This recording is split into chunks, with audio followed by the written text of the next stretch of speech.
Hey guys, welcome to The Realists, which is the name of the show you guys voted on. I'm Rebecca, and we are ranking experts. You know that, I know that. So, we think we're qualified at WatchMojo to tear apart other people's lists now. So we're gonna be talking about IGN's top 25 Harry Potter characters in honor of the release of Fantastic Beasts, The Crimes of Grindelwald. And so I have brought with me some resident Potterheads, Emily, and Ron Weasley, Andrew. All right, let's start where we always start, at number 10 with Bellatrix Lestrange. So Andrew, I think you got some strong feelings on her. It makes no freaking sense, and this is a perfect example of why you can't really rank the books and the movie characters. I think honestly, I don't even think that's the case here. I think she's a one-sided character in the books and the movie. Emily. I feel like she's only interesting in how she affects other characters who have way more bearing on the series. So She's the Joker of the wizarding world. She just wants to watch the world. Okay, that's a bit dangerous though, because the Joker is still a really good character. So she's like the would Joker argue if the that, Joker. She's the Joker if the Joker was a side character. On to number 9, which is Draco Malfoy. okay, so he's not a bad choice. There's just better ones. And I find like he's just filling the classic bully character trope. I think he's a very strong character in the first sort of half of the story, and then he kind of falls off the map in the second half of the story, and that's the reason I wouldn't put him on the top 10, because he becomes kind of inconsequential. He ends up being a coward because ultimately when the stakes are the highest, he cops out. So either be a villain or don't be a villain, but don't say, oh, I'll kill Dumbledore and then not do it. Yeah. His father will hear about this. Yes. On to number 8, Sirius Black. Emily, I'm sure you have strong feelings on this, as he was once one of your favorite characters. Yes, once. I realized talking about this with myself and you that he's not my favorite character anymore. He's super problematic as a character. And I think that's actually what makes him an interesting character. Harry has way better father figures in his life. Sirius kind of just wants him to replace James in a certain way. I mean, He just wants him to run away with him and have adventures. Yeah. He's at a turning point in Harry Potter's life where Harry Potter sort of has to stop being a boy, and his death is one of the most important factors in propelling Harry to realize, like, oh no, this is real and the stakes are high.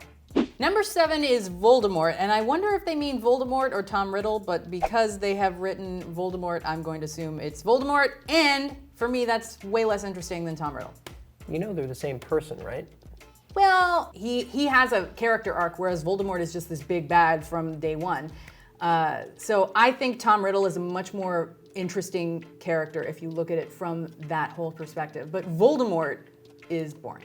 No, that's crazy, because if you're going to talk, like once you start getting into Voldemort's background as Tom Riddle, you kind of realize that he was a dick from a good guy into a bad guy that made him a different person. Voldemort represents everything that Harry could have been if he Had made the wrong went into choices. the dark sides of himself. Because at every point they're like, you remind me a lot of Tom Riddle, you remind me a lot of Voldemort, whatever. There are aspects of you that are a lot like him. And that's an important distinction, is that Harry has to choose to do the good things. He has to choose to be the good parts of himself. Voldemort's just a name. He gave himself that name so that he'd seem like a god. And I mean, the movies do incorrectly make him seem like he's a god with all of his The way he fading dies. away. The way he dies. I hate it so much. It's wrong. It's just wrong. Number 6 was an entry that should have been on the WatchMojo list, but wasn't, Neville Longbottom. He is one of the greatest issues I have with the films because you don't get enough of his backstory. You don't see how important he is as a character. I love him so much. I mean, I like him more than Harry because he's the underdog, and I just tend to like the underdog more than the main character. Should he be higher than 6? Definitely not. I agree with that. I also agree that he did not get his due in the movies because he has a tragic backstory. Number 5 is Albus Dumbledore, who of course should be on this list, but is he in the right place? No. Whoa, go. I put him at 3 on my personal list because I think that he is one of the most multifaceted characters. He is super interesting in his motivations, and you ultimately don't really know much of his backstory, and I feel like that's what the Fantastic Beasts franchise is kind of ramping up to. It's hard for me because personally, I don't really like Dumbledore. What? I always found him really frustrating. Okay, in the first half of the books, I really didn't like Dumbledore because I'm like, oh, he's just an absent-minded dum-dum who's sort of pretending that he's in charge of anything. He's like, oh, well, good thing. But he doesn't we allowed actually to hit contribute people in to this? anything. Because I wanna smack But we're you. not actually, but he doesn't really contribute to anything except to be like, oh, I was there all along. It was okay. I was under control of the whole situation. Look at how close the poor kids come to getting like mauled and killed in the first couple of books. and That's then they parenting. don't. That's parenting. You have to Is let your it kids though? fail and make their own choices. That's parenting. Also, he's a flawed Okay, but character, there's a which difference- makes him better. But there's a difference between letting your kids fail and sort of putting them on the edge of a shelf as a baby and being like, well, if he falls, it's not my fault, it's Yeah, his but fault. Voldemort put him on the edge of the shelf. And he on your Dumbledore list did then? nothing to... He did everything to protect him. 5 is a good spot.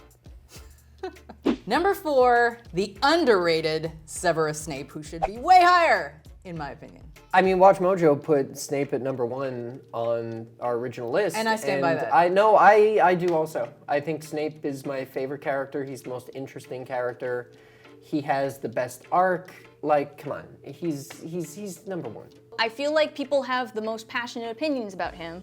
Either they're like, he's a great character and a tragic figure and wonderful, or they're like, he was abusive to Harry. He still made his life hell. No, good parenting. Better parenting than Dumbledore. Better father to Harry than Dumbledore ever was. That's why he should be number 1. And I think we all agree. Well, we do agree that he should be number 1. Yeah, exactly. Above Dumbledore, because he's a better father to Harry than Dumbledore ever was. Okay, whatever. That's not what we're talking about. Father, wow. For Snape, Snape is a great villain, but he's also the ultimate hero of this franchise because he hates Harry Potter. He does hate Harry Potter, but he protects him and he does everything he can to save him and the Wizarding World out of pure, unrequited love for Lily. And it breaks my heart, and I don't want to talk about it because I'm gonna cry. Yeah. Number 3, Ron Weasley. Let's start with the ginger. All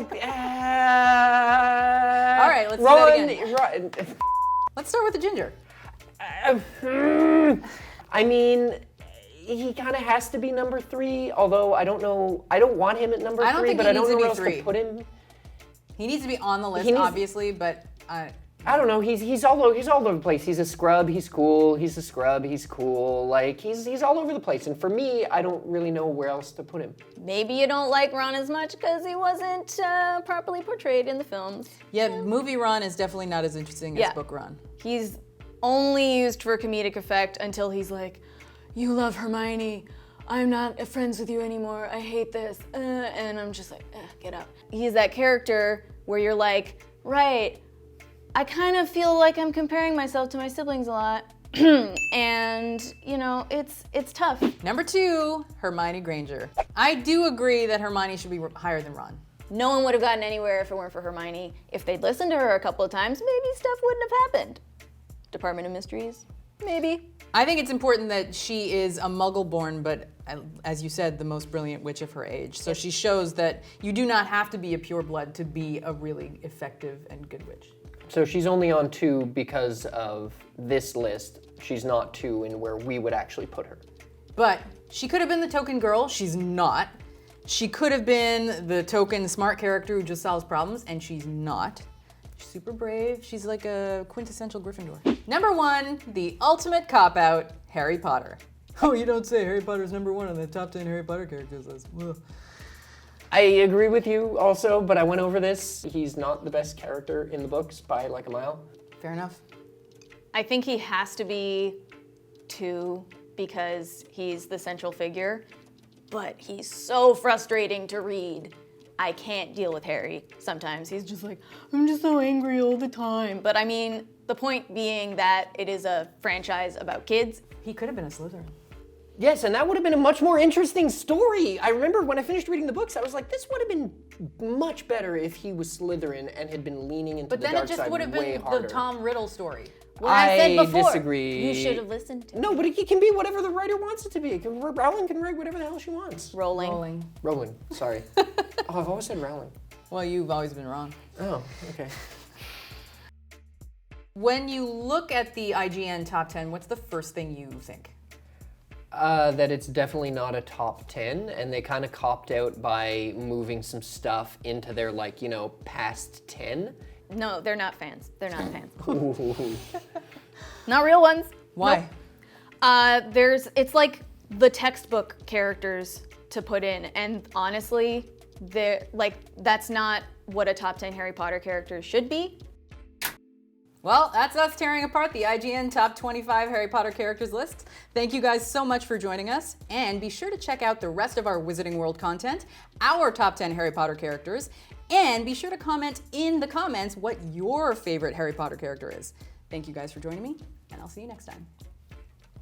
Not speaking to you ever again.